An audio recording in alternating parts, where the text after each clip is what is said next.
नमस्कार, the news canvas देख रहे हैं आप। मैं हूं आपके साथ उमंग माथुर। हमारे साथ मिस इंडिया यूनिवर्स केजिया लिज मेजो मौजूद हैं। केजिया, ये जो फीलिंग थी जब उस समय आपका नाम अनाउंस हुआ, वो कैसी थी? My God, that was one feeling for sure. I've been in the industry for quite some time now, from a very young age. And I fell in love with this field. I fell in love with pageants, the glamour of it, the ups and downs of it. I was able to represent India internationally at Miss Teen International, and I remember standing at the top too, hoping to hear India's name, but unfortunately that was not so. I remember the pain that it brought, but I also remember the lessons that it taught me. And that was what was running in my head, that God has such big purposes for me. They have such intricate plans that we may not understand, but God is truly with me. And at that time, I was just praying, honestly. I wanted the crown. I've worked so hard towards it. All I thought was, my God is with me. Everything will be okay. 52 contestant, उनमें आप first आए हैं। और दूसरी सबसे बड़ी बात, मेरे को याद नहीं पड़ता, शायद किसी को याद नहीं पड़ता कि केरला से कितने साल बाद कोई आया होगा। अभी सब आपका ही नाम देख रहे हैं, हर जगह आपका नाम है कि केरला से मिस इंडिया यूनिवर्स बनी है। तो इतने साल बाद में, शायद अगर मेरे को ध्यान है तो अराउंड 50-60 ईयर्स बाद आप आए हैं, 64 ईयर्स बाद में। तो ये कैसा लगता है कि अपने स्टेट को आपने रिप्रेजेंट कराया और अब आपको मौका मिल रहा है स्टेट और कंट्री को रिप्रेजेंट करने का?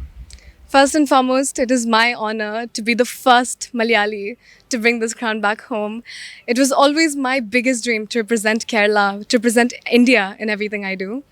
And in terms of representing India, I believe I am India. I always have been. And your identity, your representation comes from within, not from what other people make of you, but from what you feel inside your heart. I was able to compete with 54 wonderful women from all over India, and they have taught me so much. Each girl has taught me their journey, their struggles, their culture, and this was the biggest blessing that I could have gotten during the pageant. Each of their stories, each of their journeys is a part of me now, and I think that that is the best way that I can represent India, to represent our youth, to represent our representatives, to bring them together and be called India. Youth को आप represent करते हैं, और common सवाल है, जंतर मंतर वाले protest को आप किस तरीके से देखते हैं? दूसरा, बहुत अच्छी बात है कि यूथ अपनी आवाज़ उठा रहा है अब, लेकिन उनमें से कई यूथ ने जो तरीका जो आजमाया, क्या वो आपके हिसाब से सही है? आवाज़ उठाना ये अच्छी बात है, लेकिन कईयों ने उनमें से जो उठाया वो आप किस किस प्रकार देखते हैं? Like I said, I think it's a matter of great pride that we've finally understood what we are capable of, that we are showing the entire universe what our democracy stands for. In terms of raising our voices, we've done an absolutely amazing job. But it's also important to understand that with your voice, with your power comes your responsibility. With being somebody who's representing India, I know that one word of mine, one voice of mine can change the world. So I believe whatever power it is that you have, use it to make your country, to make my country, Hamara Desh, proud. Use it to be the voice of our generation, to show the world what it means to be India. Speak from your heart and speak with feeling and speak with love for your nation. एक आखिरी सवाल है, future plans आपके क्या हैं? बहुत अच्छी बात है आपके साथ में सोशल कॉज भी आपके साथ में है, और फिल्म इंडस्ट्री या फिर कोई एंटरप्रेन्योरशिप या कुछ और? I'm currently pursuing my law in Bangalore. I'm a first year student, and I want to be able to continue taking my education along with my crown. I don't believe that you have to choose either one. I think one amplifies the other. With my law education, I want to be able to change the world, not just India, not just Kerala, but the entire universe. And I think that is very much possible. Being able to unite both the worlds, being able to create solid, rigid change in the world, that is very, very important to me. And in terms of acting, I think that's an industry that has been calling my name for quite some time, and I'm ready to answer that as well. तो अभी आपने बात करी थी Kezia से, अब हम आपको second runner up Anushree Satwalekar से हम मिलवाएंगे। अनुश्री, पोजीशन आना इम्पोर्टेंट है, कौन सी पोजीशन पर है वो भी इम्पोर्टेंट तो ज़रूर है, लेकिन फिर भी 52 कंटेस्टेंट में से आप सेकंड रनअप रही हैं। ये फीलिंग कैसी थी उस समय? सर फीलिंग ग्रैटिट्यूड की थी। मेरे जो फैमिली है, मेरी जो मेरे सपोर्टर्स रहे हैं, जो फैंस रहे हैं, उन्होंने हमेशा मुझे मोटिवेट किया है। तो पोजीशन तो ऑब्वियसली क्राउन के लिए ही सारे मेहनत करते हैं, बट सबसे बड़ा क्राउन आप जो पहनते हैं, सबसे बड़ा क्राउन होता है मेहनत का क्राउन होता है, करेज का क्राउन होता है। ये जर्नी जो है ईजी नहीं होती है। तो पोजीशन मैटर करती है, बिल्कुल मैटर करती है, बिकॉज हम सब क्राउन के लिए मेहनत करते हैं। बट ये जो आपने एक्सपीरियंसेस गैदर किए होते हैं 30 दिन में, ये जो जर्नी रही है जहाँ पे आपने रिस्क लिए हैं, जहाँ पे आपको सपोर्ट किया गया है, जहाँ पे आपने हार्ड वर्क किया है, तो सबसे ज़्यादा वो मैटर करता है। तो चाहे ये सेकंड रनर अप का टाइटल रहा हो, बट दिल से मैं जानती हूँ कि मेरा हार्ड वर्क क्या रहा है, और मेरे सपोर्टर्स जानते हैं कि उन्होंने जो जर्नी देखी है, तो उनके लिए एक इंस्पिरेशन बन जाती है ये चीज़, ताकि और लोग भी पैजेंट्री में मेहनत कर सके। तो मेरे लिए सबसे बड़ा किताब ये सेकंड रनर अप से ज़्यादा है कि लोग इंस्पायर हो सके और लोग इस जर्नी को आगे बढ़ा सके, अपनी स्टोरी लिख सके। केजिया से जब हमने बात करी थी तो उन्होंने बताया कि लगभग 3 साल की कड़ी मेहनत थी उनकी, और हम कह सकते हैं कि याद नहीं है कि केजिया से पहले केरल से कौन आया था। तो आपकी कितने साल की जर्नी रही और आपका आइडियल कौन रहा? सर मेरे लिए मेरी जर्नी टूवर्ड्स यूनिवर्स ही रही है। जो मेरा एजुकेशन रहा है, जो मैंने मॉडलिंग करी है, तो ये सारी चीज़ें इस जर्नी के टूवर्ड्स ही मेहनत उसी की तरफ थी।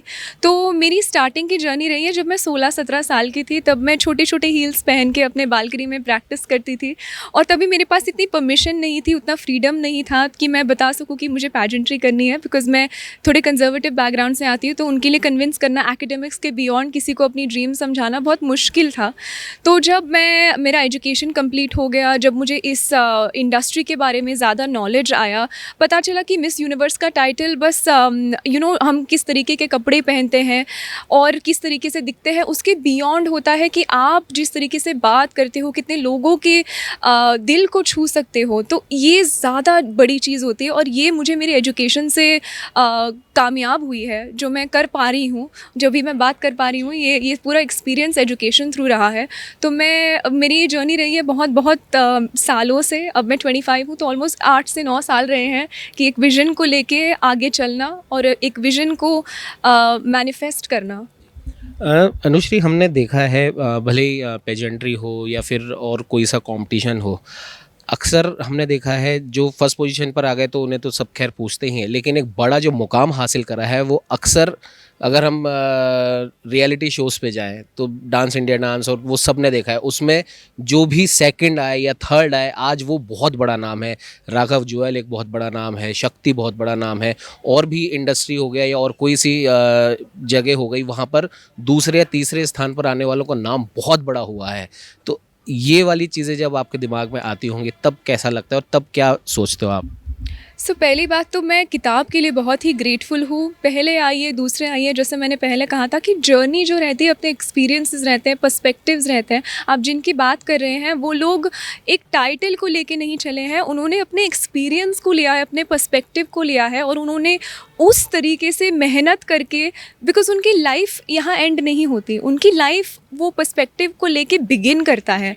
तो हर पर्सन के अंदर वो एक एनकरेजमेंट होना चाहिए कि मुझे कोई भी टाइटल मिले, बट मुझे पता है मेरी हार्ड वर्क, मेरी जर्नी क्या रही है, और उस जर्नी को लेके मैं कुछ बनाना चाहती हूँ या चाहता हूँ।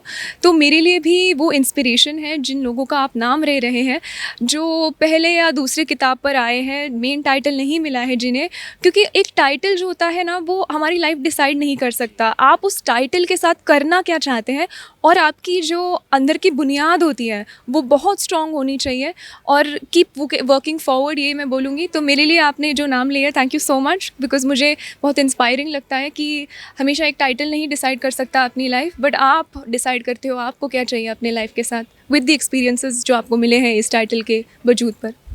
जिस स्टेट से आप आते हैं उस स्टेट से हमारे प्रधानमंत्री भी आते हैं, और उन्होंने पिछले 10-12 साल के अंदर इंडिया को जहाँ पर पहुँचाया है वो अपने आप में एक बहुत बड़ी बात है। लेकिन क्योंकि आप जेंजी भी हैं, अब एक ट्रिकी सा सवाल है, गुजरात से आप आते हैं, हमारे मोदी जी वहाँ से आते हैं, लेकिन जो जेंजी का जो भी प्रोटेस्ट हुआ जंतर मंतर पर, वो जेंजी मोदी जी के खिलाफ था।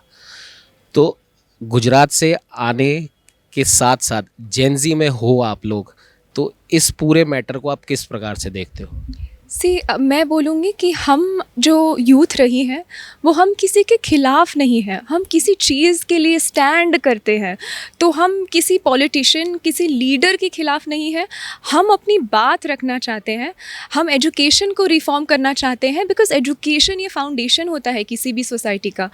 तो अगर हम एजुकेशन को चेंज नहीं कर पा रहे हैं तो हम सबसे बड़े पोजीशन के लीडर को हम नॉक करते हैं उनके डोर पर और कहते हैं कि हमें रेफॉर्मेशन चाहिए। तो मैं ये नहीं कहूँगी कि हम किसी के खिलाफ हैं। जेन ज़ी की वॉइस बहुत पावरफुल है और इसीलिए हम चाहते हैं कि एवरी स्टेट, एवरी सिटी में हम ये आवाज़ बुलंद करके हमारे मिनिस्टर्स, हमारे politicians, every position of leadership ये बात सुने और ये चेंजेस लाएं। क्योंकि हम we are not against anyone, we are for education and that is what we should believe in. अब कोई एक ऐसी चीज़ हमारे सिस्टम में, हमारे गवर्नमेंट के सिस्टम में, जो अगर आपको ये पावर मिले कि मैं इस एक चीज़ को मैं बदलना चाहूँगी या मैं मेरे हिसाब से उसे तब्दील करना चाहूँगी, तो वो क्या होगी?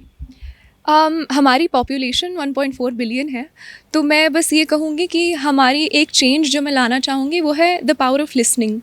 क्योंकि छोटी छोटी जगहों से बहुत सारे आवाज़ हैं और लीडर्स उतने हैं कि उनके पास बहुत कम टाइम रहा है। तो इफ़ एबिलिटी मिले एट ग्रास रूट लेवल्स, मैं चाहती हूँ कि हमारी आवाज़ रूरल कम्युनिटीज़ हो या एजुकेशन की हम जैसे बात कर रहे हो, ये छोटी छोटी आवाज़ें बहुत बड़ी बड़ी बातें करना चाहती है और ये बड़ी बातें जेन्युइनली हमारी कंट्री को चेंज कर सकती हैं।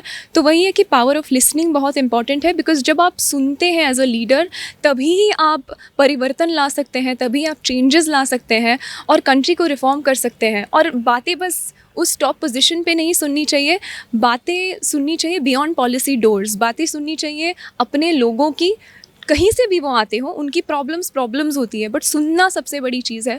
और हमारे पास शायद उतने टूल्स नहीं हैं, रिसोर्सेज नहीं है कि हम छोटे छोटे घर में जाकर सबसे बातें कर पाए, बट इंटरमीडिएट लेवल पे हमें चाहिए जो आगे जाके उन तक वो बातें समझाए। तो बस मैं चाहती हूँ कि वो पॉसिबल हो, तो हमारी कंट्री तो गौरव ही गौरव है।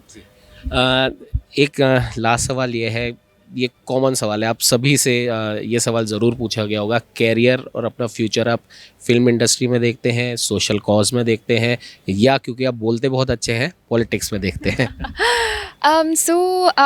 मेरा जो आगे का प्लान है वो, मैं मॉडलिंग कर चुकी हूँ पहले, तो मैं बिल्कुल मॉडलिंग और एक्टिंग में फोरे करना चाहूँगी। बट दूसरी चीज़ है, मेरी खुद की ऑटिज़म और ADHD की एडवोकेसी है Meera, making individuality respected and appreciated. जो ADHD अवेयरनेस हमारी सोसाइटी में है, न्यूरो डाइवर्जेंस का अवेयरनेस, वो इंक्रीज़ करना चाहती है। तो with this title I am pretty sure कि मैं बहुत लोगों तक पहुँच सकूँ, बहुत बच्चों तक पहुँच सकूँ, बहुत पेरेंट्स और कम्युनिटीज़ तक पहुँच सकूँ। सो मेरा बस यही रहा है जुनून कि मैं इस पैशन और इस प्रोजेक्ट को बड़ा करूं।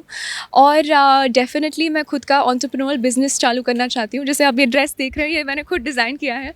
तो मैं चाहती हूं कि मैं अपना वो पैशन भी आगे बढ़ा सकूं, पैजेंट्री में जो लड़कियां पार्टिसिपेट। तो भैया आपने सुना मिस इंडिया यूनिवर्स KZL मेजो को और सेकंड रनर अप अनुश्री को, दोनों ही लड़कियों से जब हमने बात करी तो जाहिर सी बात है यूथ है वो, और उन्होंने कहा कि यूथ को अब मौका मिला है अपनी आवाज़ उठाने का। लेकिन साथ ही साथ उन्होंने ये भी कहा, आवाज़ उठाना अच्छी बात है, लेकिन उस आवाज़ के अंदर देश के खिलाफ कुछ ना हो, ये ध्यान रखना भी इसी यूथ का काम है। क्योंकि हम कहीं ना कहीं, हम भारत देश के यूथ हैं, हम भारत देश के नौजवान हैं, और हमारी हर हरकत से, हमारी हर आवाज़ से देश का सिर नीचा नहीं होना चाहिए, बल्कि देश का सिर ऊपर उठना चाहिए। साथ ही साथ दोनों ने ही अपने फ्यूचर प्लान्स के बारे में बताया। अनुश्री से जब हमने बात करी तो उन्होंने बताया ऑटिज़म वाले जो बच्चे होते हैं उनके लिए वो पहले से वो काम कर रही हैं, आगे भी इसी को वो आगे बढ़ाएंगी। और साथ ही साथ अपने जैसी और लड़कियों के लिए ड्रेस डिज़ाइन करना उनका शौक़ है, और उनकी खुद की भी ड्रेस उन्होंने ही डिज़ाइन करी थी, तो आगे इसको भी एज एन एंटरप्रेन्योरशिप वो लेकर जाना चाहती हैं। तो वहीं केजिया से जहाँ तक हमने बात करी, उन्होंने कहा कि बॉलीवुड उन्हें बुला रहा है और वो ज़रूर वहाँ पर जाएंगे, एक अच्छी अपॉर्चुनिटी अगर उनको मिलेगी तो। जाहिर सी बात है, इन दोनों से ही बात करने पर ये पता पड़ा है कि यूथ आज मुखर हो रहा है। लेकिन जैसा कि इन दोनों ने बताया, और जैसा कि मैंने भी आपको पहले बताया, दोनों ने ही एक स्वर में बोला है कि हमारे पीछे हमारे 144 करोड़ देशवासी खड़े हैं, और अगर हम उनकी आवाज़ बन रहे हैं तो उनकी आवाज़ सही जगह सही तरीके से पहुँचे, ये भी यूथ को ही डिसाइड करना है। सहयोगी कैमरामैन अजय के साथ उमंग माथुर, द न्यूज़ कैनवास।